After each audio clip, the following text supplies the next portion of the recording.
Y a continuación, para dar inicio con la exposición, les quisiera presentar a la expositora que impartirá la sesión el día de hoy.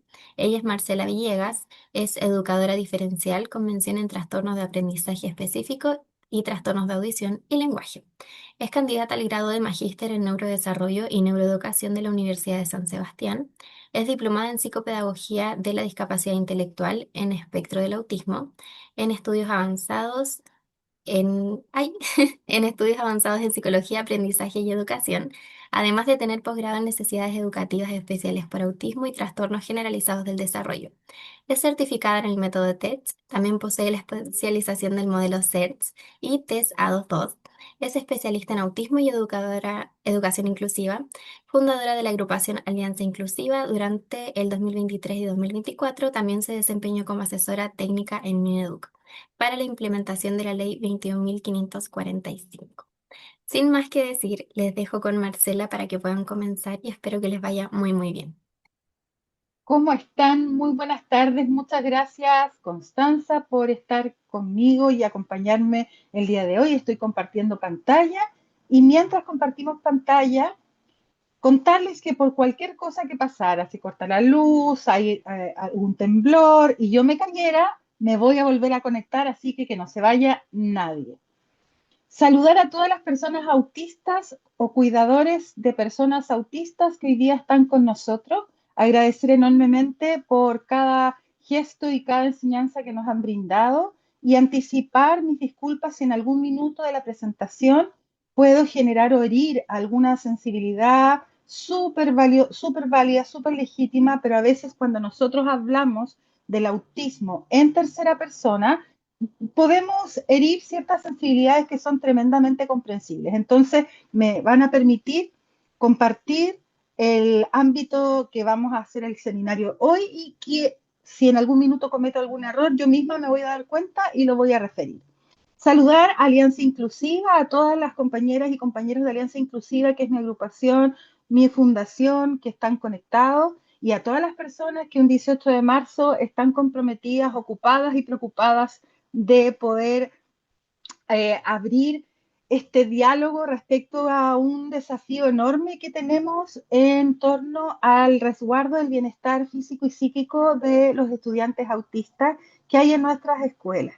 ¿Ya? Les invito a tener un uso saludable del chat. Yo prefiero mil veces las reacciones, así como en los reality. Prefiero las reacciones como en Fiebre de Baile, pero que por favor, que el chat no sea una charla paralela, porque eso a las personas neurodivergentes les genera mucho estrés y no podemos tomar atención porque nos sale el chat permanentemente.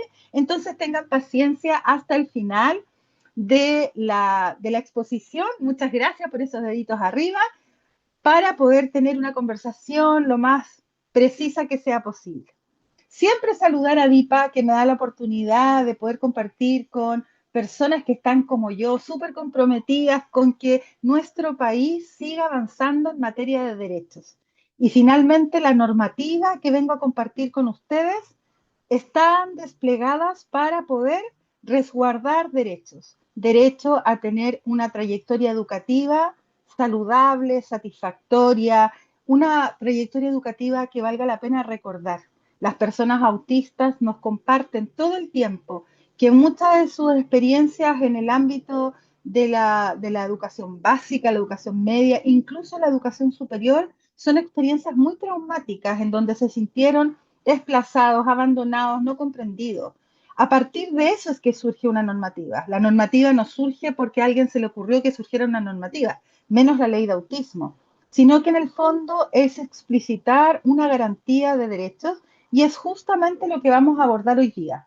La garantía de derechos. Ustedes van a tener acceso a la diapo después, así que no se preocupen de que se vayan a ir un poquito, porque yo suelo hablar muy rápido, pero intento hacerlo de manera más pausada. Cuando nosotros hablamos del marco normativo respecto del resguardo físico y psíquico de las personas autistas en educación, estamos hablando de una declaración. Y esa declaración es que los niños, niñas, adolescentes autistas, que puede ser proyectado también hacia la adultez, son biológicamente vulnerables frente al entorno. Esto no tiene que ver con una perspectiva ética, también, pero no me estoy refiriendo a eso.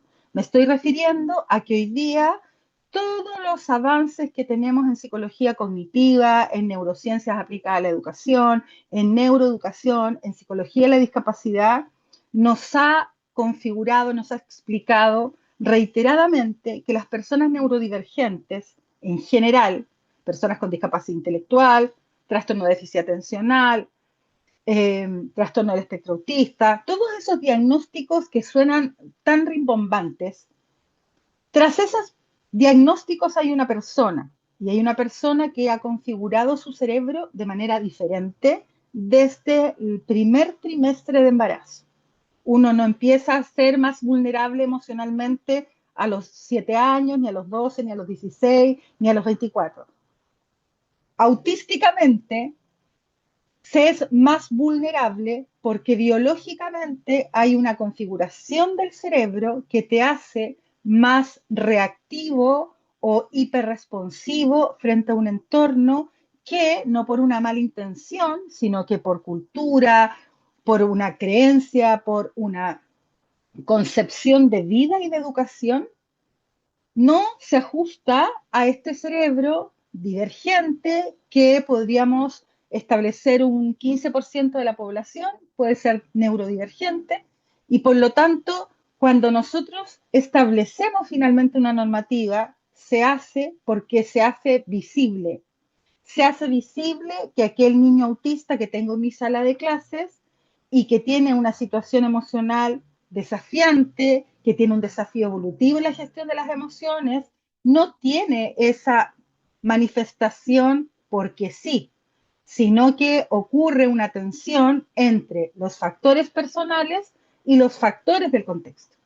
Un contexto, porque yo vengo de un colegio, y estuve todo el día en un colegio, de las 9 de la mañana hasta las 5 de la tarde, después vine corriendo desde Santiago hasta la región de Valparaíso, que es donde yo vivo, y siempre está la pregunta de por qué se desregula, ¿ya? ¿Qué le pasa a la persona que se desregula? Primero, señalar que la desregulación es un concepto que no debiese ser ocupado en la niñez, ¿ya? Porque ninguna persona puede estar regulada antes de los 16, 18 y hasta 20 años. Por lo tanto, si yo pienso, por ejemplo, este niño autista debe autorregularse, yo estoy cometiendo un error técnico porque evolutivamente su cerebro no puede regularse antes de determinada edad y esa edad es al final de la adolescencia, al inicio de la adultez, según cada persona. Entonces, cuando nosotros, a pesar de que yo voy a seguir usando la palabra un ratito para explicarme bien, porque está instalada la palabra, nosotros debiésemos hablar de desafíos emocionales, porque son desafíos en donde hay una tensión entre la persona con su configuración cerebral, su experiencia de vida, en un entorno que demanda. La palabra demanda tiene que acompañarlos a quienes están recién metiendo en este ámbito siempre. La persona autista es vulnerable frente a la demanda del entorno. El entorno demanda con demanda académica, con demanda verbal, con demanda sensorial, con demanda social. Demanda es una exigencia. Y no es una exigencia tan sofisticada. Saca tu cuaderno es una demanda. Entra a la sala es una demanda. Espera a que suene el recreo es una demanda. Cuando yo biológicamente estoy en un estado de hiperalerta, permanentemente alerta, con intereses restringidos y profundos, y vienen demandas que más tienen que ver con la estructura del aula, la estructura del sistema educativo, se genera una tensión que impacta significativamente en el bienestar de la persona y ahí viene la escalada hacia una situación compleja. Entonces, cuando a mí me preguntaban hoy de la mañana, un equipo increíble, la presentación se va a compartir, por supuesto, al final de la sesión, creo que les llega mañana o pasado mañana.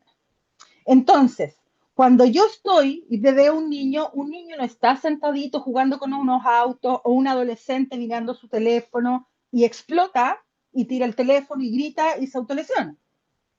Lo que ocurre es que es una acumulación paulatina de estresores que van generando un malestar. Ahora, esta es una explicación, más no una justificación. Es una explicación para poder situarnos frente a un desafío emocional desde una perspectiva respetuosa y evolutiva. ¿Qué significa respetuosa y evolutiva? Que levantemos un reconocimiento de que las personas autistas existen. Y las personas autistas existen y para ser autistas han confirmado frente a un manual diagnóstico que tienen desafíos evolutivos. Por lo tanto, yo no podría decir, por ejemplo, no, si yo entiendo que es autista, pero una cosa es que quiera jugar y otra cosa es que salga a la sala. Estoy inventando, estoy pensando pues alto. El autismo impacta sobre el funcionamiento. En unas personas más, en unas personas menos. En unas personas es más evidente y en otras personas es menos evidente. Pero no hay posibilidad de pensar que porque no se le nota o porque es muy competente y muy talentoso, no presenta desafíos emocionales. Porque toda persona autista presenta desafíos emocionales. Es un principio.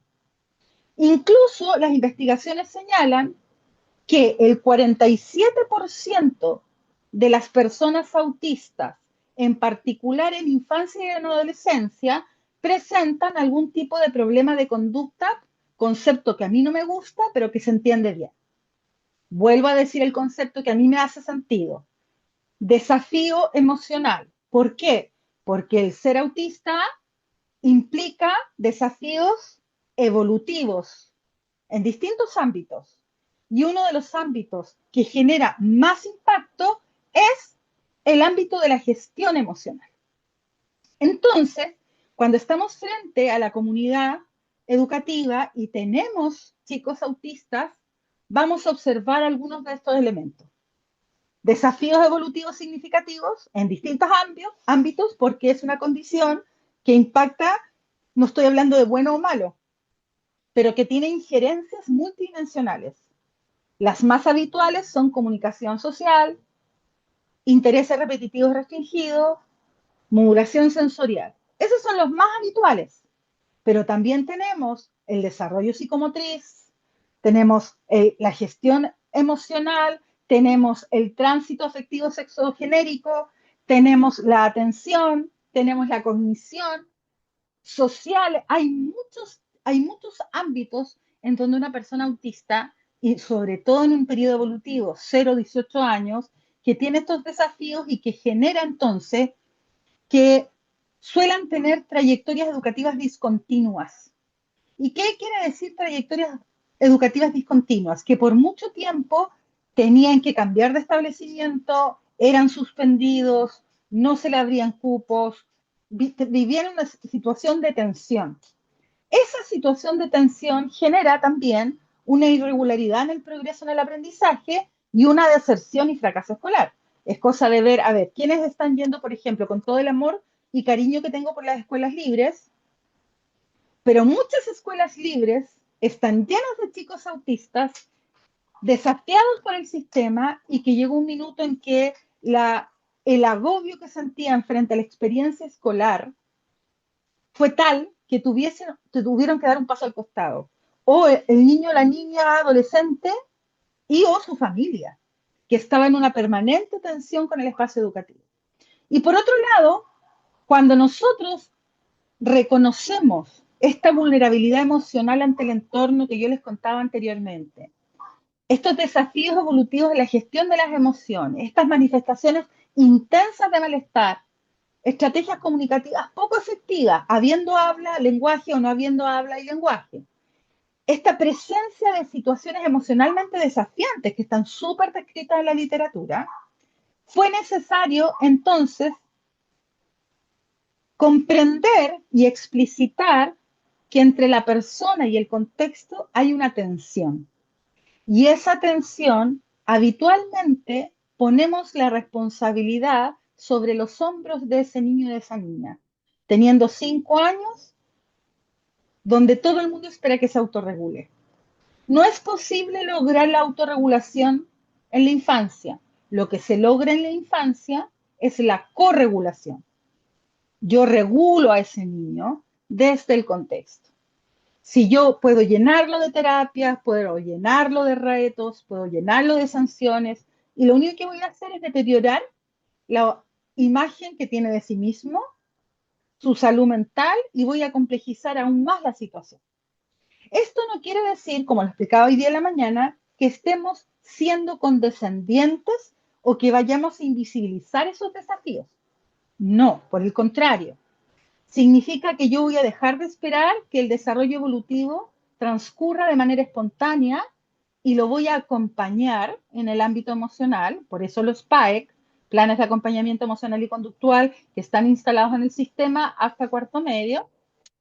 Y por otro lado, me voy a preguntar cuáles son los ajustes que puedo hacer en el entorno para evitar eventos que generan una afectación emocional sobre la vulnerabilidad emocional que ya está.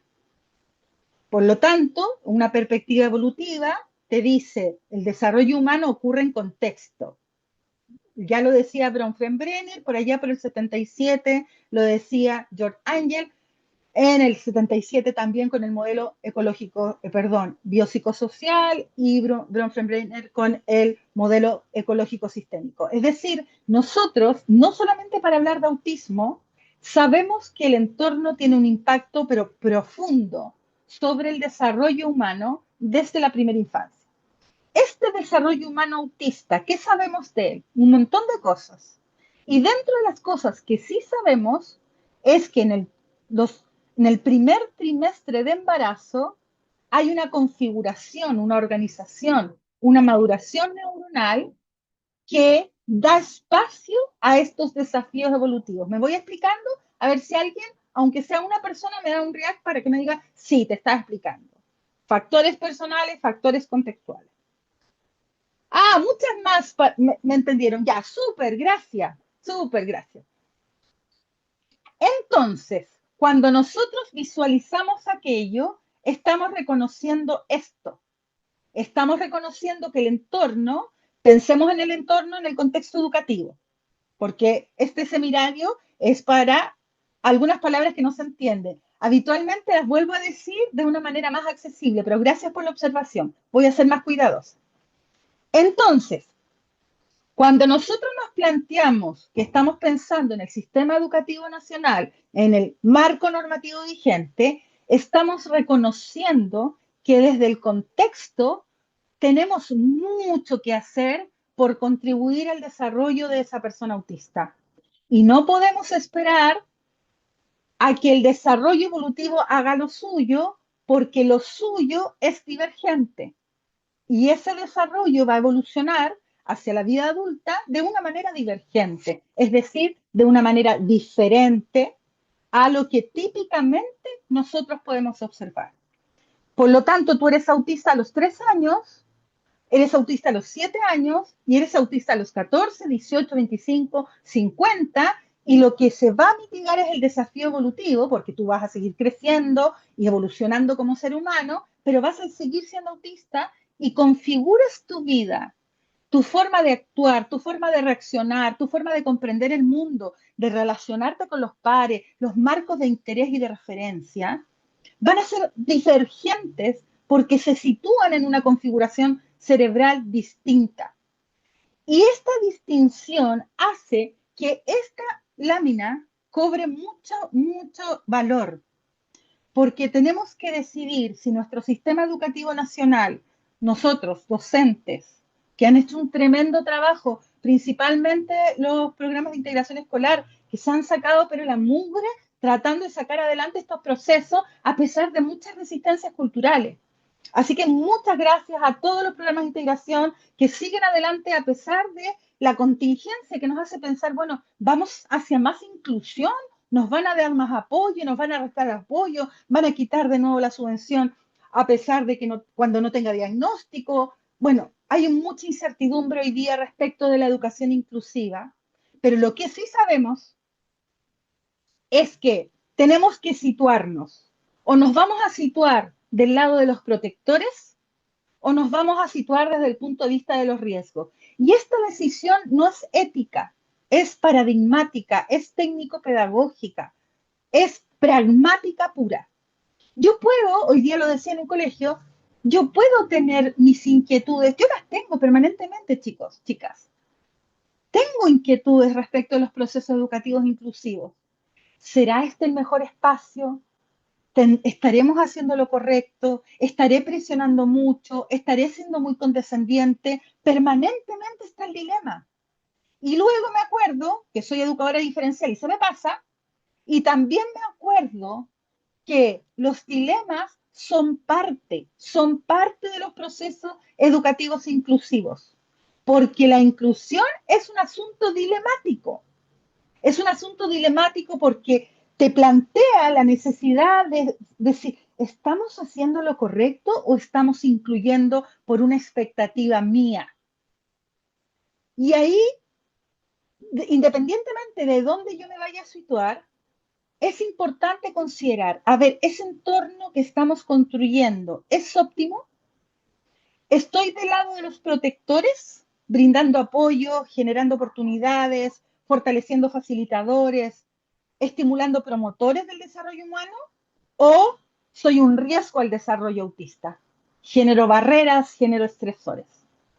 Y uno no es del todo verde ni del todo rojo, sino que uno transita y hay momentos donde uno se vuelve un protector de manera consistente y otros momentos en que los dilemas me hacen establecer ciertas inquietudes, pero esto es parte del proceso, pero siempre con la meta, que la meta es bienestar, calidad de vida.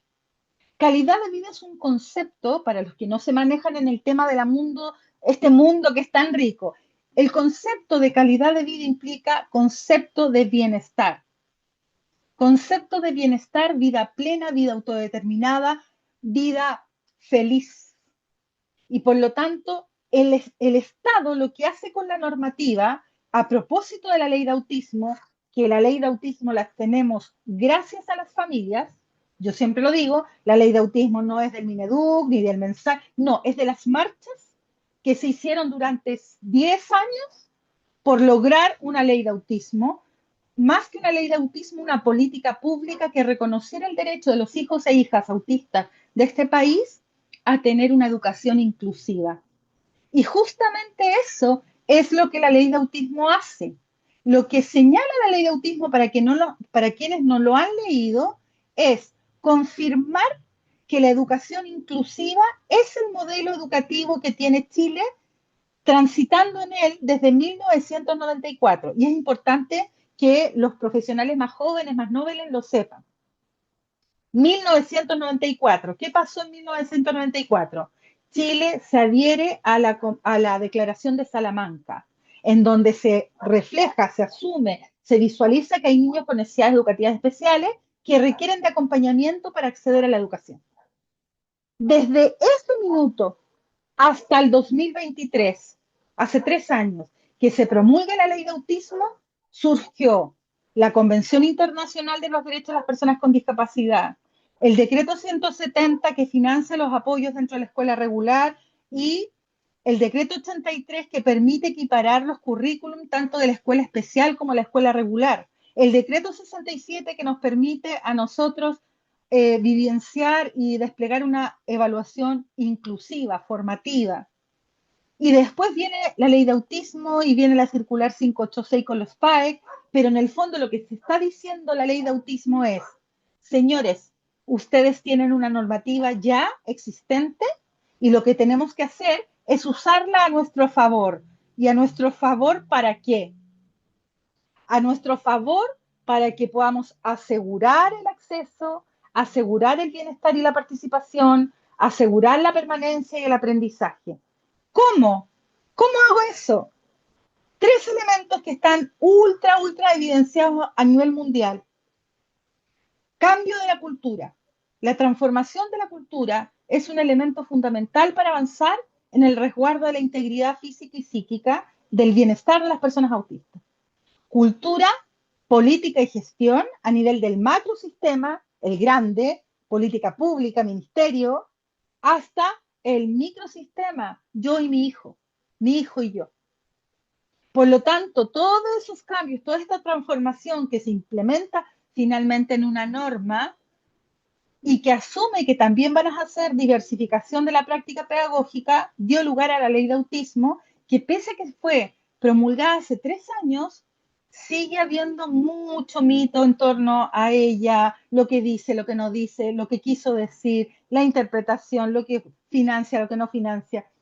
Eso ha ido siendo resuelto en estos 3 años. La circular de la Superintendencia de Educación es parte de esas aclaratorias y ahí les dejo, para quienes no conocen estas infografías, el enlace a la infografía de los objetivos de la ley, donde están todos los derechos que están consagrados desde la ley de autismo, pero la ley de autismo articulada a la normativa vigente, que ya estaba en el sistema. Ahora, ¿se han dado cuenta que yo no he hablado en ningún minuto de TEA, ni de ley TEA, ni de persona TEA?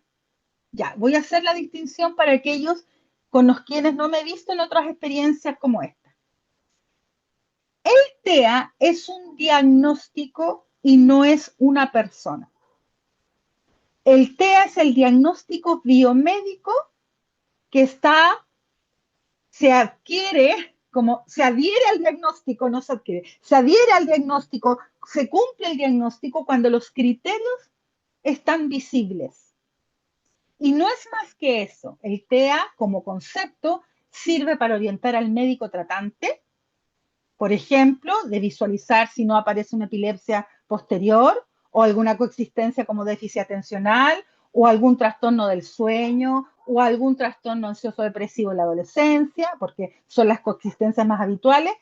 El diagnóstico de TEA sirve enormemente desde el punto de vista biomédico y yo sigo teniendo un modelo biopsicosocial. Yo creo lo bio, pero también considero que el TEA como concepto es valioso para desplegar política pública. Nada mejor que estar en un programa de integración con subvención y no estar solamente en el programa de integración por razones éticas. ¿Ya? Si voy a estar ahí, que esté formalmente. Nada mejor que para certificar mi condición de una discapacidad, si es que la amerita, en el COMPIN, para todos los efectos de beneficios estatales que nos van quedando. Otra cosa, otra cosa es yo creer que el TEA como concepto explica la dimensionalidad, la grandiosidad de un ser humano autista. No hay diagnóstico que alcance a abordar toda la gran complejidad y enriquecimiento de el diagnóstico Michel, el diagnóstico biomédico, eso es TEA.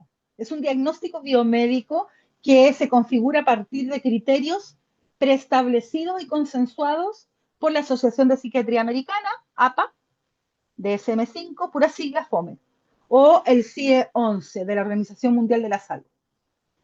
Pero no hay diagnóstico que logre contener la variabilidad humana. Por lo tanto, si yo les digo, mira, ¿saben qué? Mi hijo es TEA. Ya, ¿y qué más hay? ¿Qué más hay? ¿Es hablante? ¿No es hablante? ¿Es autónomo? ¿No es autónomo? ¿Tiene alguna coexistencia? ¿Requiere de ajustes, de acceso, de objetivos de aprendizaje? El TEA es el diagnóstico que lo acompaña y que es un diagnóstico permanente, pero la identidad autista, la vivencia autista y la trayectoria evolutiva y educativa autista no caben en el diagnóstico. Es superior a eso. Por lo tanto, el énfasis es que nosotros necesitamos conocer, reconocer a ese niño. No porque el diagnóstico no sea importante, voy a reiterar de nuevo, no porque el diagnóstico no sea importante, sino que corresponden a paradigmas distintos. Recuerden el uso saludable del chat para las neurodivergentes que van, ya me salí, empecé a pensar otra cosa. Ya. Entonces, cuando nosotros tenemos un diagnóstico biomédico, estamos reconociendo que dentro del paradigma de la neurodiversidad, donde todos somos neurodiversos, hay un grupo que es neurodivergente y que principalmente genera una forma de funcionamiento cerebral, un neurotipo que es atípico y que tiene desafíos evolutivos. La normativa, y les dejo otra de las infografías que ha sido muy poco publicitada esta, pero que es estupenda porque habla de los dispositivos, ajusta los dispositivos de gestión. Ustedes van a poder acceder después a eso a través de los enlaces, lo mismo que de la circular de la CIE, que en el fondo la norma se establece para que se garantice el reconocimiento de esta persona que tiene un diagnóstico y una identidad y una vivencia. ¿Me explico? Esta persona que tiene un diagnóstico de TEA, la persona no es TEA, la persona tiene un diagnóstico de TEA, la persona es autista. Gracias, chicos. Gracias, chicas. Esta persona que tiene un diagnóstico de TEA y que es autista y tiene una vivencia, una experiencia de vida autista, existe. Y como existe y somos una sociedad que intenta ser civilizada, como Estado asumo mi responsabilidad en el resguardo, porque es un ciudadano, es una ciudadana, es hijo, sí, Lauta Fritz, sí, exactamente, del espectro. Entonces, lo pongo en la mesa y digo, esta persona la reconozco como una persona que requiere de otros apoyos que no había previsto para el 80% de la población. No había previsto que para el 80% de la población la cultura educativa es viable. No había previsto que para el 20 o 15% de la población esa cultura educativa que tengo, esa gestión, no es viable. Y la ley de autismo, la circular 586, el decreto 83, el decreto 67 actualizado recientemente a propósito de la ley de autismo, hay dos cartillas que les dejé, lo que hace finalmente es decir, mire, usted tiene que revisar sus dispositivos de gestión dentro de las comunidades educativas, reglamento de evaluación, planes normativos, reglamento interno de convivencia, articulación con el intersector para la detección temprana y los protocolos son aquellos dispositivos, aquellas herramientas que me otorga el sistema para poder cumplir con la ley. Y eso implica revisar lo que ya hay y sumar lo que antes no había. Esto que no había era el plan de acompañamiento emocional y conductual y el protocolo de ADD. Y en el fondo, los protocolos que vienen dados para el autismo son las acciones, esto lo pensé, lo hice pensando en enseñarlo, compartirlo. Son las acciones que tenemos que realizar para cumplir con el resguardo. ¿Qué significa resguardo? Protección. Los niños y niñas autistas son un colectivo que requiere especial protección. ¿Quién lo digo? Yo, lo inventé. Lo dice la Organización de Naciones Unidas desde el momento en que asume que el 2 de abril es el Día Mundial de la Concienciación por el Autismo, donde hay un reconocimiento de su existencia y un reconocimiento de su desarrollo divergente y un reconocimiento, me quedé pegada, ¿vieron? Con el chat, y un reconocimiento de sus desafíos evolutivos y necesidades de apoyo y vulnerabilidad. Gracias, María Teresa. Hay un reconocimiento. Entonces, la acción, por ejemplo, por favor, dejemos de usar el chat un ratito, el uso saludable, porque o si no, me voy a bloquear y quedo así, como el chavo del 8, me van a tener que tirar, ahí me da la garrotura. Ya, entonces, la acción es la respuesta curricular diversificada, ¿cierto? Los REACT no me molestan. La respuesta curricular diversificada, ¿desde dónde me voy a basar para la respuesta curricular diversificada? Lo que dice el 83. ¿Desde dónde yo voy a poder desarrollar una evaluación formativa? El 67. ¿Cómo hago un acompañamiento emocional y conductual? 586. Esto es principalmente para las comunidades educativas. Ya no se asusten los papás y mamás. Actividades de la vida diaria, ordinario de la DEC 2610. Detección a salud para detección temprana, protocolo del Mineduc MinSal, artículo 12. Y en el fondo, los protocolos, que son los ámbitos de acción que vamos a tener respecto de una situación, lo que hacen es garantía de derechos.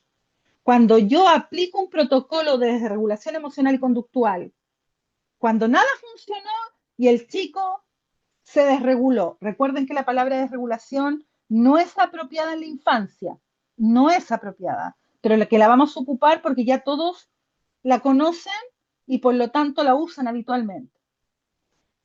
Ese desafío emocional, cuando ocurre, cuando ya no pude prevenirlo, requiere de un dispositivo de acción para que no empecemos a hacer cualquier cosa, para que no sea una respuesta intuitiva, sino que sea una respuesta programada. Lo mismo pasa con los planes de acompañamiento emocional y conductual. Es un dispositivo que tiene el sistema para que tú revises si estás desarrollando un acompañamiento emocional adecuado. Lo mismo que las PASTI, que las PAI y todos aquellos dispositivos con siglas que nosotros ya aprendemos como buenas EDI, los manejamos rápidamente porque trabajamos en esa lógica.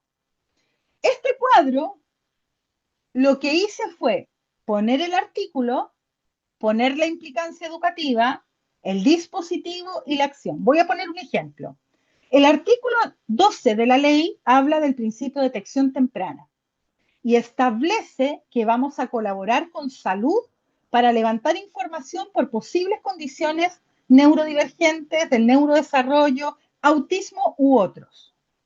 Para eso hay protocolos de derivación, desde educación a salud, y que se deben desplegar en los establecimientos educativos, y es el artículo 12, les dejé más adelante el link.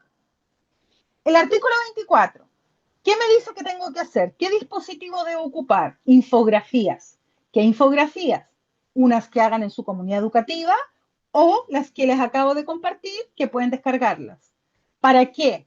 Para socializar el trato digno hacia las personas autistas. Qué triste que tengamos que socializar el trato digno. Es una cosa lógica, pero sin embargo tenemos que hacerlo. Artículo 25.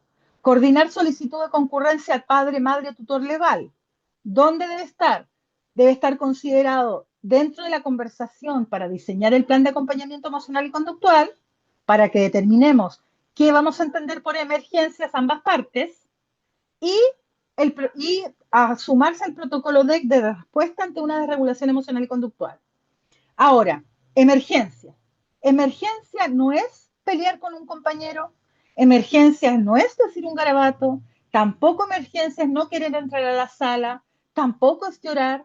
La emergencia es cuando se anticipa, se prevé que la escalada de afectación emocional, de desregulación, como le dicen en las escuelas, ya se gatilló, ya empezó. Y ahí en ese minuto, cuando está el precursor, la conducta previa, yo me apuro y aviso y le digo, mamá, papá, Laura está muy angustiada, no logro calmarla, hice esto, pero ya creo que es momento de que estés alerta porque puede que tengas que venir a buscarla. Ahí podría ser una emergencia, pero no es que no que Laura llore en el baño.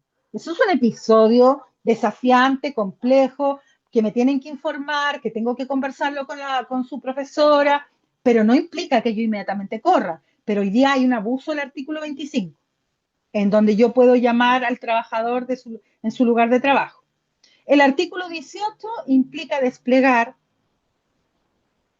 entre otros, PAI, un plan de acompañamiento individual o de apoyo individual, que habitualmente están vinculados los profesionales asistentes de la educación en su elaboración, o una PASI cuando es necesario, que pongo en asterisco porque no en todos los casos es necesario, y un PAE que sí es obligatorio para cada persona autista. El artículo 19, que se vincula con la capacitación docente, se articula con la 586, ¿me voy explicando? Que determina que hay que capacitar a los docentes una vez al año. Gracias. Y el artículo 20, la transformación desde la convivencia. Es decir, revisar el reglamento interno de convivencia educativa con la norma vigente implica revisar si acaso hay una consideración del paradigma de la neurodiversidad y la presencia de las necesidades de apoyo autista, que suelen ser necesidades de apoyo más intensas que las del resto de las personas. Entonces, cuando nosotros desplegamos esos dispositivos, vamos a desplegar esos dispositivos según lo que necesitemos hacer. Yo esto lo explico así. Tengo una niña autista frente a mí y no sé cómo diseñar la respuesta educativa. No sé cómo hacerlo. No he trabajado nunca con autismo, por lo tanto estoy confundida. Fui a un seminario, me nombraron puras siglas y me nombraron puros números de artículos y no entendí nada de lo que estaba diciendo. Entonces yo pesco esta lámina y digo, esa niña, sus habilidades del desarrollo requieren de acompañamiento, lenguaje, atención, memoria, funciones ejecutivas de planificación. ¿Las tiene desarrolladas? Sí, no, ahí hago el levantamiento inicial. Después me pregunto, a nivel del dominio curricular, ¿tiene un dominio curricular pertinente con su curso? No, sí, más o menos, informo. ¿Los ajustes del entorno que hemos hecho son razonables para sus necesidades de apoyo? Para las diferenciales que están hoy día con nosotros. Esto es como tres cajitas de Casa Ideas. Una cajita amarilla tiene todos los recursos y todas las ideas respecto de madurez escolar, de cómo este cerebro está en condiciones de aprender. La cajita celeste, a lo mejor no todos trabajan con cajita, pero mi cerebro está lleno de cajas. Entonces, en mi segunda caja digo, dominio curricular, entender cuál es el nivel de dominio curricular de la niña. Tercera cajita, todas las estrategias de ajustes razonables. Y ahí la pregunta sería visualizar si los ajustes razonables lo estamos haciendo. Para cada una de las cajitas hay un dispositivo. Por ejemplo, si yo veo que la modulación sensorial de ese niño, de esa niña, está muy desregulada, fluctuante y tiene muchas respuestas, hiperrespuestas sensoriales, lo más probable es que el PAI, el plan de acompañamiento individual o de apoyo individual, le dicen a veces, este PAI, donde yo diseño una respuesta, voy a abordar todo lo evolutivo. O si no tiene una comunicación efectiva, no hay lenguaje verbal y por lo tanto no hay un sistema de comunicación aumentativa alternativa. Entonces tengo un dispositivo, principalmente los establecimientos educativos con PIE, en donde los profesionales asistentes de la educación miran a esa niña o a ese niño inmediatamente de una perspectiva evolutiva. Evolutiva quiere decir cómo va el desarrollo de este niño en distintos ámbitos.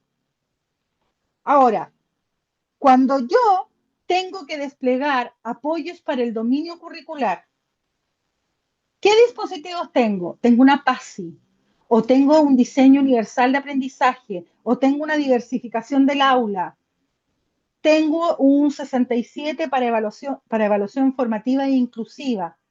Puedo promover al niño si es que por razones de bienestar emocional debe seguir con su curso, pese a no tener los contenidos esperados para el nivel educativo que sigue o una asistencia menor a un 85%. Todo eso tengo el dispositivo. Si yo tengo que hacer ajustes razonables al contexto, tengo un dispositivo que tiene que ver con el PAEC, que tiene un poquito de amarillo y un poquito de verde. ¿Me voy explicando? Existen dispositivos en el sistema para poder diseñar una respuesta educativa. Solo la Bárbara Cruz lo entendió. Ahora me dice, también la Constanza. Muy bien, muchas gracias. Gracias. Ya, entonces, en el fondo, los dispositivos están desplegados. PASI, Plan de Adecuación Curricular Individual. Esa es una PASI. Esa es parte de la normativa vigente. Cuando nosotros hablamos resguardo del bienestar físico y psíquico o resguardo de la integridad física y psíquica de niño o niña autista, existen dispositivos para eso. Dispositivos es aquella herramienta técnica que en los colegios se le llama protocolo o se le llama plan. Es decir, cuando, por ejemplo, yo llego, voy a hacer una comparación con un enfoque biomédico, nada que ver, pero ayuda.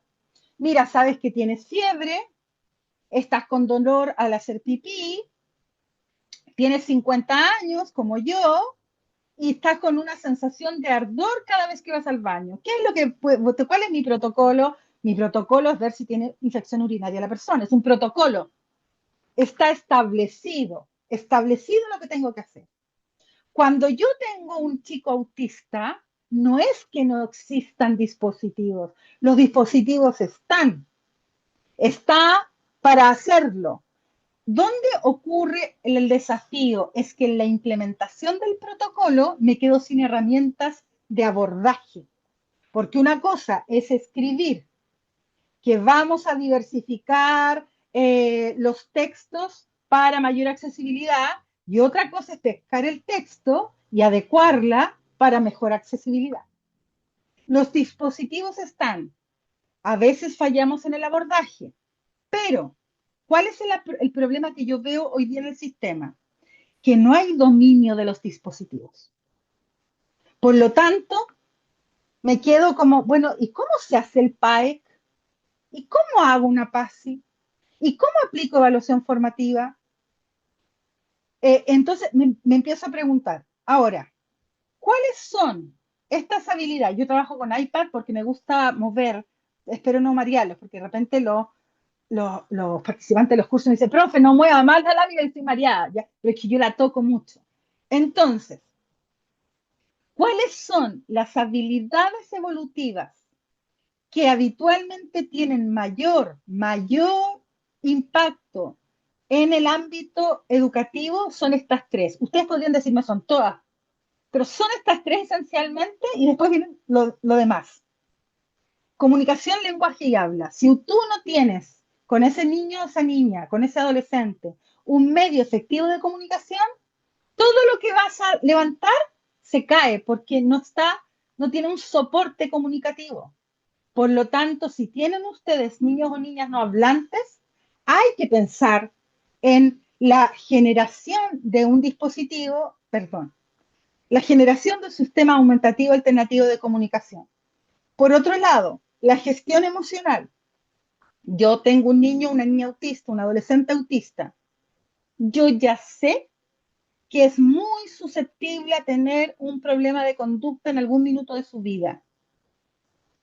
Y que hay un dispositivo, una estrategia, así como la estrategia PIE del Programa de Integración Escolar, hay una estrategia en el sistema para poder articular una respuesta preventiva ante la vulnerabilidad emocional. Y eso implica entonces que tenemos que avanzar desde recitar la ley a avanzar a implementar dispositivos que formalmente, sí, por favor el chat, o si no los vamos a tener que cerrarlo. Ya, entonces, gracias. Sí sé que lo comprendo. Muchas gracias por comprenderlo. Entonces, cuando nosotros pensamos, hablemos 5 minutos de educación emocional. Cuando nosotros pensamos en el estudiante autista que tengo en mi sala, ya sé que tiene una vulnerabilidad emocional y sensorial de base que caracteriza a la gran mayoría de las personas autistas, siendo un neurodivergente autista, presentando múltiples desafíos evolutivos y que presenta manifestaciones, conductas desafiantes para el entorno. No hablo de desafiante desde el trastorno posicionista desafiante, hablo del desafío para el contexto. Y cuando nosotros entendemos que esos desafíos evolutivos en la gestión emocional son de naturaleza orgánica, neurobiológica, entiendo entonces que el primer abordaje es desde el contexto. Hoy día me contaban un caso. Se desreguló palabra que no debiésemos usar, porque ser un poco reiterativa, se desreguló en la fila. ¿En qué curso va? En transición 2, chiquitito, apenas 5 años y medio. En el fondo no se desreguló nada, es un niño que está en una situación emocional compleja. ¿Por qué le pasó? Porque le insistí en que hiciera la fila. Como no quería hacerla, lo llevé de la mano y lo puse en la fila y me puse con él y le insistí permanecer en la fila. ¿Ustedes ven la señal de alerta que va a aprenderse en este minuto con ese niño? Imaginen la historia. Le insistí que se pusiera en la fila. 2 semanas de clase.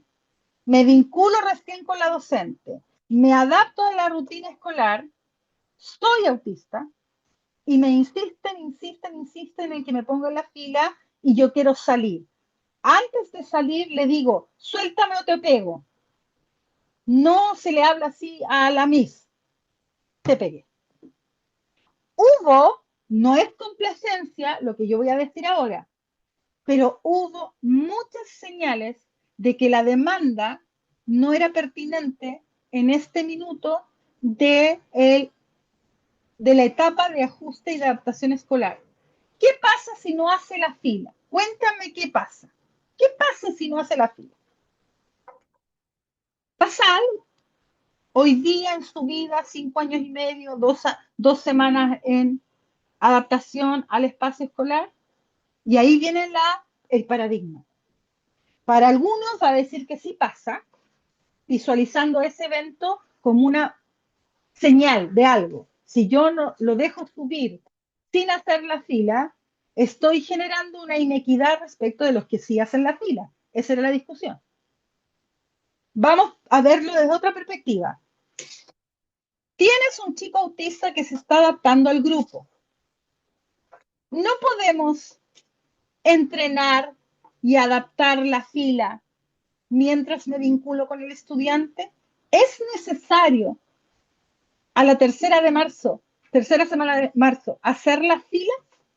¿Cuál sería la prioridad o lo crucial de la demanda que no haces el ajuste para el grupo? Porque también está la idea de que, entonces yo a él solamente le tengo que dejar que no haga la fila. Los otros niños de 5 años no lo van a entender, me dice la profe. Efectivamente no lo van a entender porque son pequeños. Es posible que en ciertos momentos dejemos de tributar a ciertos ritos que son muy necesarios en la educación infantil, pero que aquí tengo un chico autista que terminó pegándole en la cara a la profesora a la tercera semana de marzo. Entonces el relato se desreguló. El relato mío es un niño con un desafío emocional importante, la gestión de las emociones, producto que su cerebro está verdecito. ¿Lo ven ahí el cerebro verdecito? Debajo de las habilidades emocionales.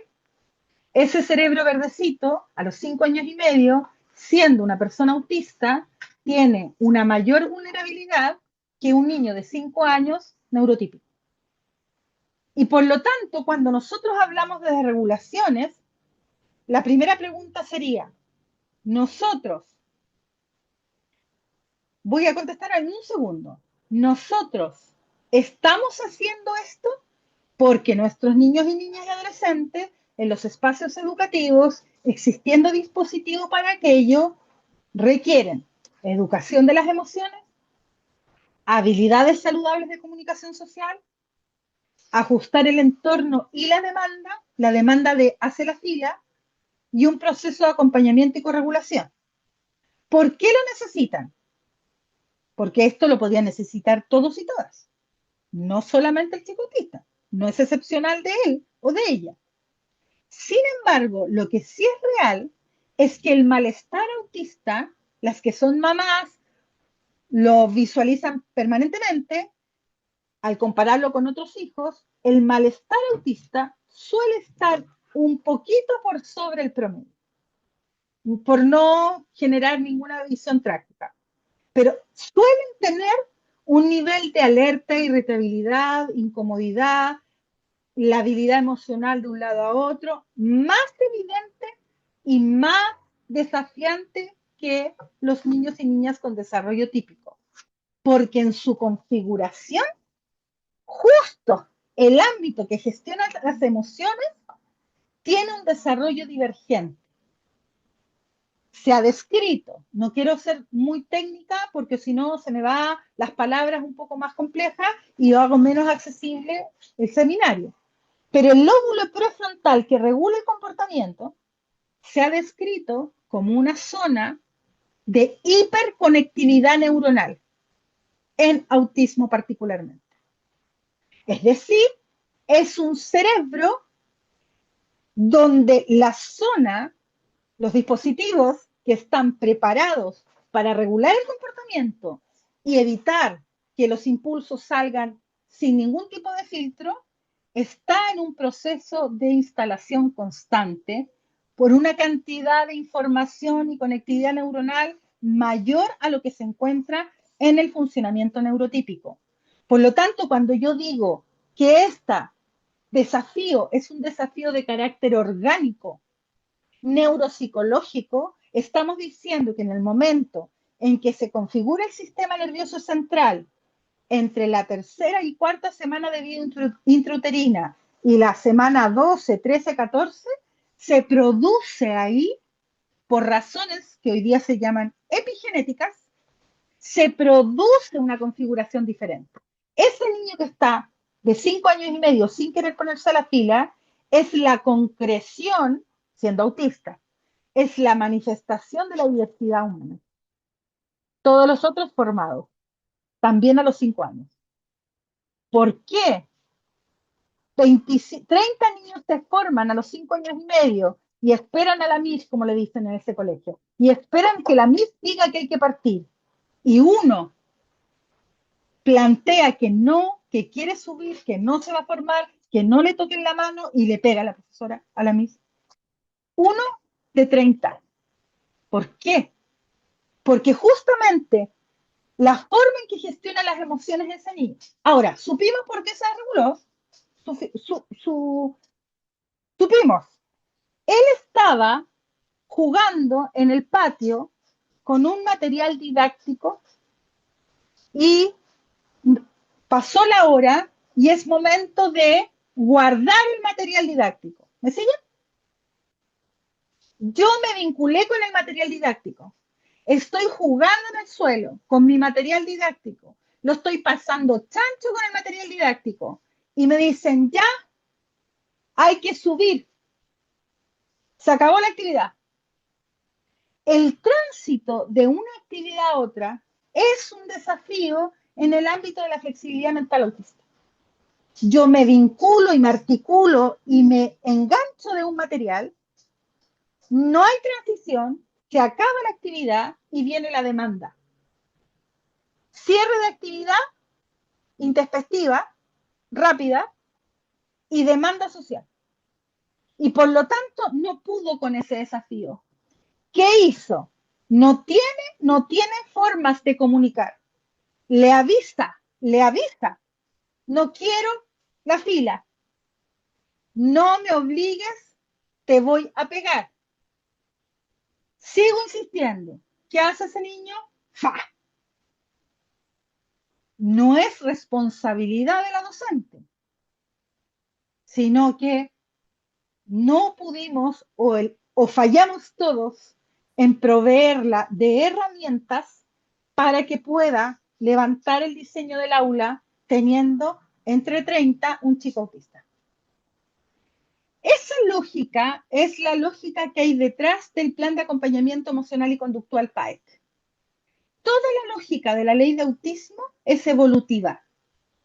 No es casual, está intencionado.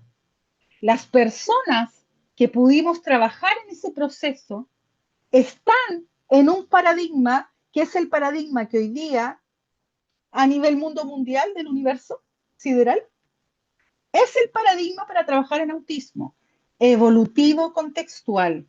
Y ahí empiezas tú a elegir qué herramientas, qué modelos, qué certificaciones. Todo lo que hemos hablado está en esta diapo. Considerándola ahora,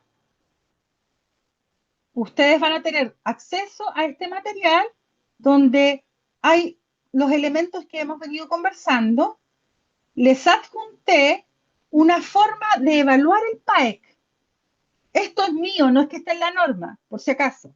Pero yo sí quiero evaluar, por ejemplo, esto lo hice porque alguien me preguntó, ¿y cómo sé si el PAEC está funcionando? ¿Cómo lo sé? Lo sé porque tiene que haber alguna disminución del comportamiento desafiante. Ahí la Connie les va a contestar por chat. Por el desafío desafiante, perdón. Tiene que haber una mitigación de los desafíos evolutivos en el ámbito emocional. Entonces, por ejemplo, una pregunta, ustedes podrían hacer otra. ¿El entorno físico ha sido ajustado sensorialmente para que el estudiante se sienta bien? ¿Existen apoyos visuales y agendas que conviertan las transiciones en momentos predecibles y evitables? ¿El aula ofrece un espacio de calma accesible antes de que ocurra un desafío emocional y conductual mayor? Es una forma de evaluar. Ustedes pueden tener muchas formas y pueden enriquecerlo. También hice para estas formaciones, a ver si les sirve, un seguimiento mensual del PAEC. Pregunta, ¿los ajustes realizados en el contexto logran que el estudiante se sienta bien? Sí, no, a veces. Esto es algo muy poco sofisticado. No es para una tesis doctoral. No, no está ninguna alfa de Cronbach ni nada que hayan evaluado este instrumento. Pero sirve para preguntarse. Y después me pregunto, ¿qué estrategias de apoyo utilizamos? ¿Qué mejoras y rediseños sugerimos? Otro, ¿son los desafíos más evitables que el mes anterior? No. ¿Qué estrategia de apoyo hemos utilizado? Anticipación visual. ¿Qué mejoras y rediseños sugiero? Y ahí viene el rediseño. Y, por lo tanto, para ir cerrando, contarles que estos dispositivos me dijeron que no estaba el de salud. Se lo podemos mandar, pero es cosa que ustedes pongan en la web. Vamos aquí a la tablita.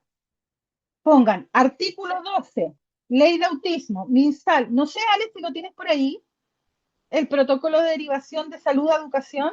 ¿Lo puedes poner en el chat? Muchas gracias, muy amable.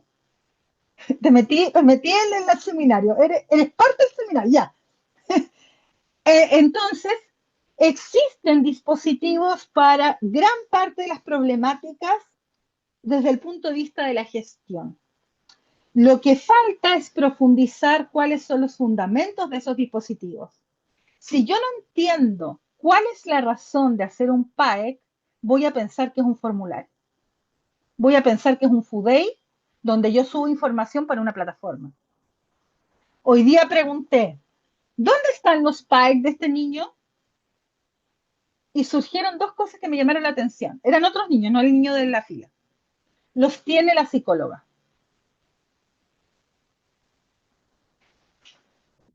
Tenemos un problema. El PAEC es un documento dinámico de uso pedagógico. Es para desplegar un ambiente contextual, respetuoso, preventivo, reflexivo, colaborativo, trabajo con la familia. No es para que los tenga alguien. Están, ¿dónde está el PAE? Yo esperé que me dijeran, aquí está, aquí es mi celular. No, los tiene la psicóloga. ¿Y cómo nosotros?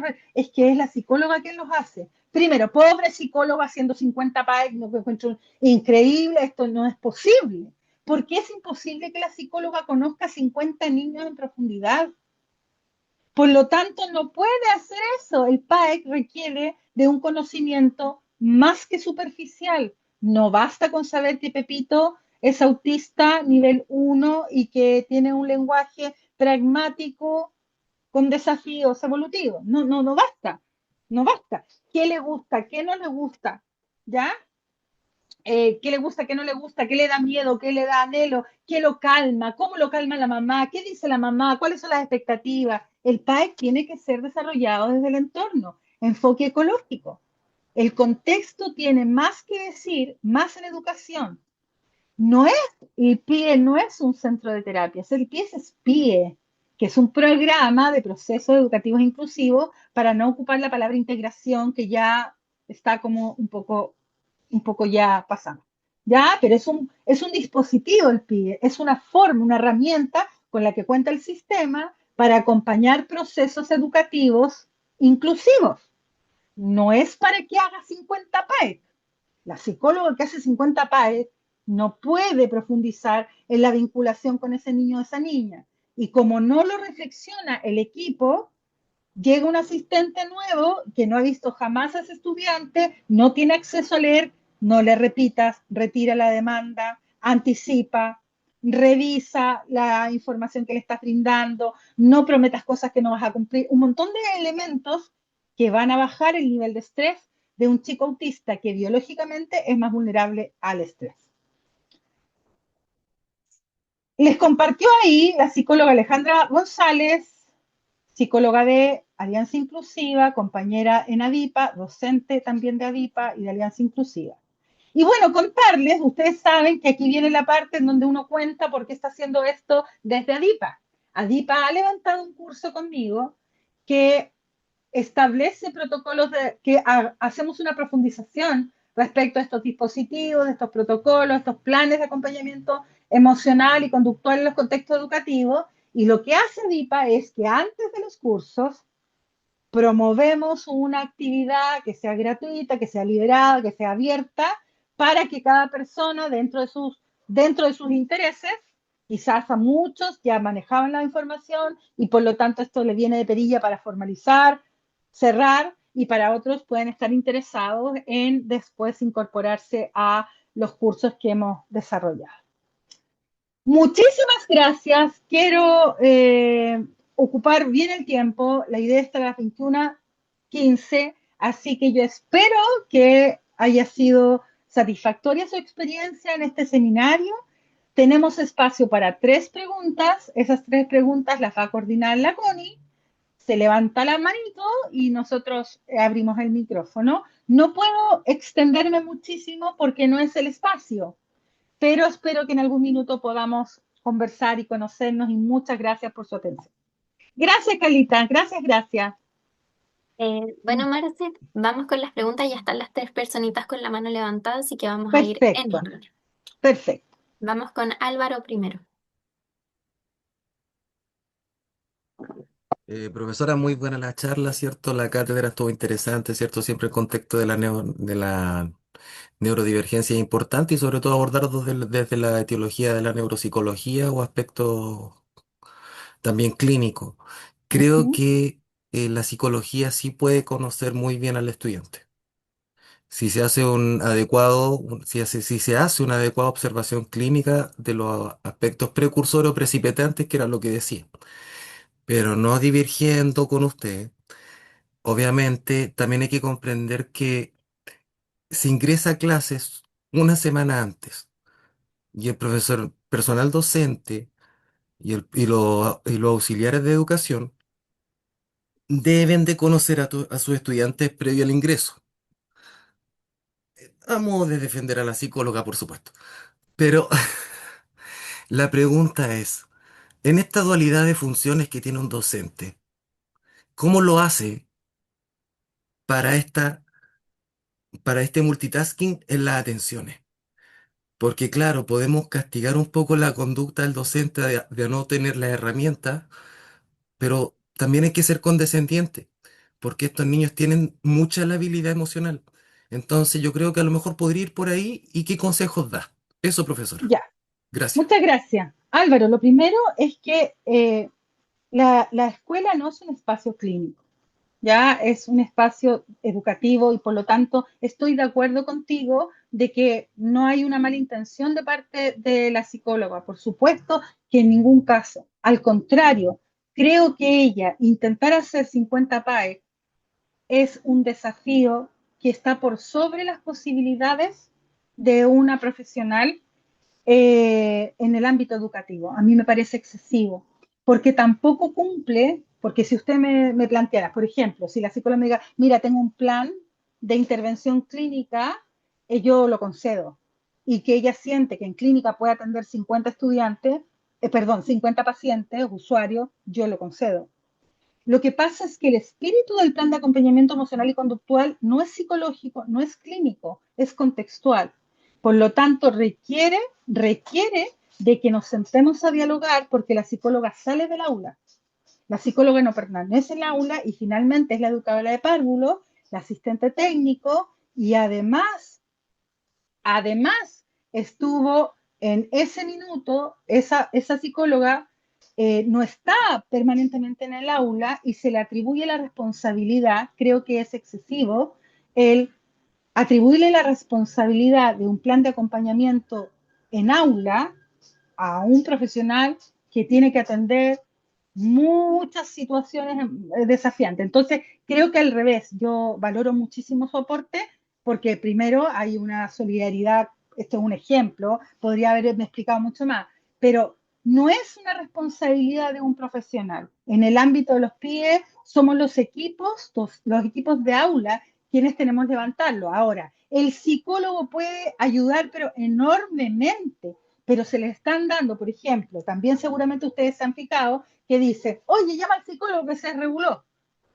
Y el psicólogo no conoce al niño, no lo conoce. Y estamos esperando que el psicólogo, por su disciplina, pueda regular a ese niño o a esa niña que no ha tenido en profundidad la posibilidad de participar del diseño. Ahora, efectivamente hay una situación, hay una condición, Álvaro, que es real, que es el exceso de niños y niñas en las aulas.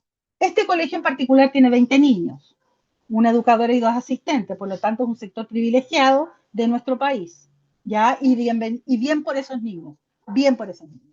El problema está en cuando en una sala hay una educadora de párvulo o hay una profesora con 38, sin asistente, pasando matemáticas.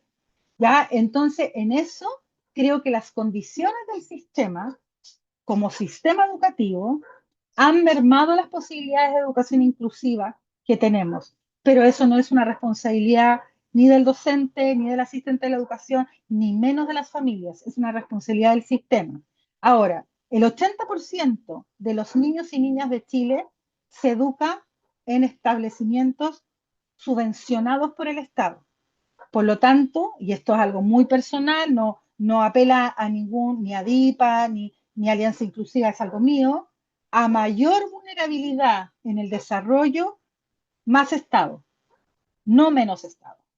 La subvención educativa es la concreción de la responsabilidad del Estado con esos niños vulnerables. Y cuando te agrupan 37 alumnos por curso, es un Estado que ha dejado finalmente a la responsabilidad de un docente el desarrollo evolutivo de un niño y una niña que por ley, constitucionalmente, tiene el deber de resguardar. ¿Ya? Entonces, creo que evidentemente que estos espacios formativos vienen a ser una pega que todo un Estado que hemos debilitado, no puedo dejar de decirlo, que hemos debilitado sistemáticamente, finalmente deja un docente solo frente a 37 niños donde hay 7 autistas. Y eso a mí me parece una barbaridad. Sí, gracias. Muy Vamos a la interesante. segunda. Sí, Gracias, vamos con Álvaro.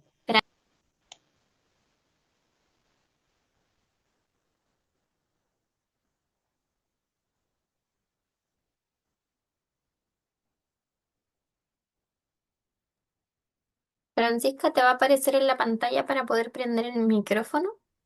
Ahí está. Sí, ahí sí, ¿me escuchan? Hola, buenas Sí, por noches. supuesto. Gracias. Primero agradecer el seminario, me pareció muy interesante y necesario. Y bueno, mi pregunta tiene que ver con una experiencia. Lo que pasa es que soy terapeuta ocupacional, tengo experiencia en programa de integración escolar, pero ahora soy nueva en un colegio, ¿ya? Y en este colegio está pasando una de las situaciones que justo comentaste. Estamos teniendo mayores desafíos con pre-básica, pre-kinder sobre todo. Aumentó el número de estudiantes por sala, son 36, está la educadora con dos asistentes de aula. Sin embargo, hay estudiantes que tienen diagnóstico de condición del espectro autista, pero también hay otros estudiantes que obviamente no tienen diagnóstico y sí presentan desafíos. Entonces tenemos el caso en particular de un estudiante de prekinder que habla solo algunas palabras en inglés y el resto solo vocalizaciones, no está siguiendo rutina, por lo que he observado, aún no realizo proceso de evaluación, pero por lo que he observado hay una hipersensibilidad auditiva, hay también una búsqueda sensorial a nivel vestibular, y está golpeando mucho a los compañeros, a las educadoras. Entonces también se le ha llamado muchas veces a la familia para que vayan a verlo. Y por el momento yo he preguntado porque como soy nueva, he preguntado por el protocolo DEC y aún no tengo respuesta, y lo mismo con Pike. Yo me imagino que aún no lo elaboran porque como es nuevo. Entonces quería saber, conocer estrategias, tips, porque la verdad es que eh, por lo que he escuchado hasta ahora, como que se están rindiendo y al mismo tiempo quieren como acortar la jornada, y yo siento que es demasiado pronto para tomar esa decisión, porque siento que aún no nos hemos dado el tiempo de conocer al niño.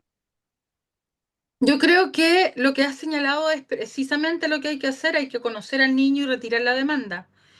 Eh, Cuando un niño agrede a otros niños, tenemos que pensar que la conducta tiene una función comunicativa. Siempre, siempre tiene una función comunicativa. Y cuando un niño muerde a sus compañeros, lo que está manifestando es una situación de agobio y de estrés súper importante, más si sé que no maneja el habla, y no maneja el lenguaje verbal en castellano y tiene un repertorio limitado. Bueno, yo estoy agobiado, soy un niño pequeño, estoy adaptándome y por lo tanto seguramente la situación es de desborde. Y los niños van a vivir esa situación porque vamos a tener que ocuparnos directamente de levantar la información respecto a ese niño. Yo tampoco estoy de acuerdo con el acorte de jornada, pero sí estoy de acuerdo con el ajuste temporal, transitorio, y no extender más allá de las 12 del día en una primera etapa. Ya no me gustan las jornadas escolares acortadas arbitrariamente, o pensar de porque no se adapta, no lo vamos a cortar la jornada. Pero si yo pienso en este minuto que no conocemos al niño, que no hemos levantado la evaluación, que no hay un sistema de comunicación aumentativa alternativa, le podríamos estar pidiendo a un niño que estuviera hasta la 1 de la tarde en un estado comatoso, es decir, como es terrible, porque él no tiene la misma percepción del mundo que tenemos nosotros ni que tienen los compañeros. Entonces seguramente él está agobiado, por eso llega a morder. La adaptación gradual, absolutamente, adaptaciones graduales, como decía Álvaro, el conocer al estudiante en profundidad en situaciones de juego, con menos niños, levantar la información para poder identificar qué es lo que está pasando. No muerde porque sí. Es decir, ningún niño muerde porque sí. No es que estemos justificando que muerda, pero hay un antecedente, siempre pasa algo, y algo que quizás no estamos visualizando. Entonces tenemos que observar. Ahora, ¿cómo podemos hacer, que es un dispositivo que yo voy a inventar para el sistema? No sé si existe, pero yo lo voy a inventar. Yo creo que tenemos que hacer un filtro tanto de la corte de jornada como de PASI.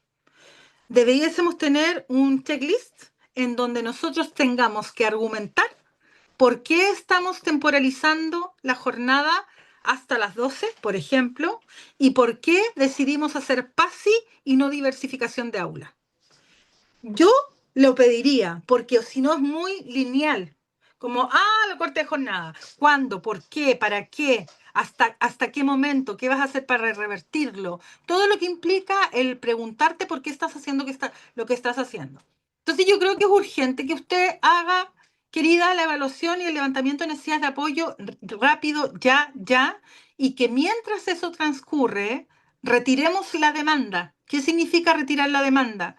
Dejar de insistir a un niño que participe de alguna actividad, sino que más bien observarlo en los ambientes que disfruta, con las cosas que disfruta, con desplazamiento dentro del aula y dentro de la escuela, porque son niños que en esa edad se desplazan muchísimo para poder conocer el entorno. Por eso salen de la sala, empiezan a mirar las salas de arriba, se van para el tercero medio, se pierden en los baños, porque están explorando. Ellos quieren conocer y lo conocen de una manera física, material. Ya que estoy aquí, bueno, voy a conocer. Y estar en una sala cerrado, con la puerta cerrada, se enojó la Francisca, me tiró un react rojo. Eh, entonces, habría que preguntarse de qué manera podemos nosotros levantar esa información para poder levantar rápidamente un perfil de apoyo, una gestión de recursos más global. Entonces yo la invito a que hagan inmediatamente, lo antes posible, una evaluación de necesidades de apoyo, y que puede ser que momentáneamente no hablemos de acorte de jornada como tal, sino que visualizar cuándo empieza a morder, a las 11 o llega y muerde. Ahí son cosas que hay que revisar. Si yo llego y muerdo, quiere decir que no quiero estar ahí. Y habría que preguntarse por qué no quiere estar ahí. Si empiezo a morder desde las 10:30, 11, 12 en adelante, lo más probable es que ya tenga un agotamiento y ya la mecha ya no tiene mecha, no es mecha corta, no tiene mecha. Y eso no significa justificar al niño, significa ponerlo en contexto. Entonces, no podría darte tips en este momento, pero sí lo que te sugeriría es que levantes un perfil de apoyo rápidamente, rápidamente. Tiene respaldo en la reducción de jornada cuando tiene una razón, una justificación, es parte de la PASI o del PAEC. Tiene una razón técnica. Lo que no puede ser es arbitraria. Solo el profesor, solo la docente, solo la educadora, sin que esté de acuerdo la familia, o solo la familia, sin que esté de acuerdo el equipo. Es una relación colaborativa. Entonces, para poder ajustar temporalmente la jornada de manera transitoria, tengo que establecer un plan de trabajo. Ya, acorto la jornada y ¿y qué? ¿Y qué vamos a hacer para poder iniciar el proceso o ampliar la permanencia?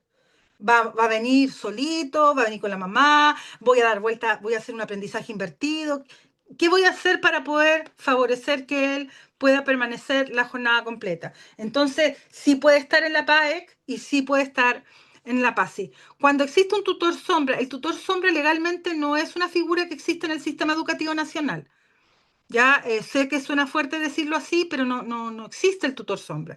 Lo que existe es el asistente de la educación, que es profesional o técnico, ¿ya? Pero no es una figura como tutor sombra. Si se están refiriendo a asistente técnico de la educación, sí, un asistente técnico ayuda muchísimo para el aula, para que ese niño pueda participar. Es que, Cami, no es que no exista la figura del apoyo, lo que no existe es el nombre de tutor sombra. El apoyo de asistente técnico existe desde que están los decretos 170. Siempre ha existido el asistente técnico. La palabra tutor sombra es un concepto que se acuña en España y que es la persona que va de la mano o persigue o está al lado de un niño. En Chile existe el asistente técnico. Y ese es el único que debiese estar en aula, porque el tutor sombra no es un profesional de la educación.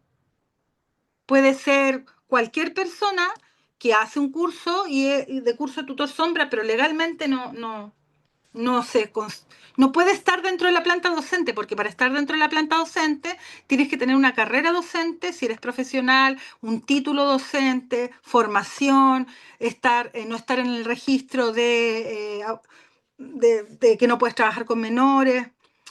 Existe por obligatoriedad que exista el asistente. El asistente ha existido siempre para el aula.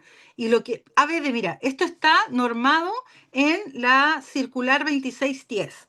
Si yo tengo un aula con niños con altas necesidades de apoyo, porque no controlan esfínter, el sostenedor debe de proveer del apoyo para el curso. Por lo tanto, sí es una necesidad, es una responsabilidad, trascienda lo que es una obligación. Lo que pasa es que no puedes trabajar con ese niño si no hay un segundo a bordo. No puedes dejar a una profesora con un niño que tiene altas necesidades de apoyo con 37 más. Y ahí surge la figura del asistente técnico, que son una maravilla. Es decir, los asistentes técnicos han sostenido también el sistema, porque muchas veces son los asistentes los que resguardan el cuidado en las actividades de vida diaria. Si alguien hace un curso de tutor sombra, podría trabajar de manera particular, contratado por la familia en el aula. No puede ingresar a la escuela una persona que está contratado por un sostenedor externo. Por ejemplo, yo puedo ir a ver a un niño a una escuela, pero no puedo yo ser parte, porque las otras familias van a decir, ¿y por qué esa persona que no está contratada en el equipo de aula va al aula de mi hijo y va al baño con mi hijo? Si yo si no es parte de la escuela. No es parte de la escuela. Los profesionales que trabajan con nuestros niños y niñas en aula deben estar dentro de la planilla del personal del establecimiento, no externos, porque el empleador en ese caso es la familia, no es el sostenedor del establecimiento. Entonces no corresponde, no constituye, no tiene ninguna línea de autoridad tampoco, ni su comportamiento es resguardado por el empleador. Ojo ahí. Y además que, voy a decir una cosa que puede tensionar. Los tutores sombra están en una situación de desprotección laboral absoluta. ¿Qué pasa si tiene un accidente entre el camino de la escuela a la casa? ¿Qué pasa si el niño no va a clases? Muchas veces no les pagan. Solamente les pagan cuando va el niño a clases. Entonces tampoco podemos promover prácticas que son abusivas respecto del rol, aunque sean muy legítimos. Nunca más. Yo también, querida, fui tutor sombra, pero no me llamaba así. Me llamaba la educadora diferencial de Samuel. Pero tenía el mismo rol. Y finalmente en un colegio particular pagado.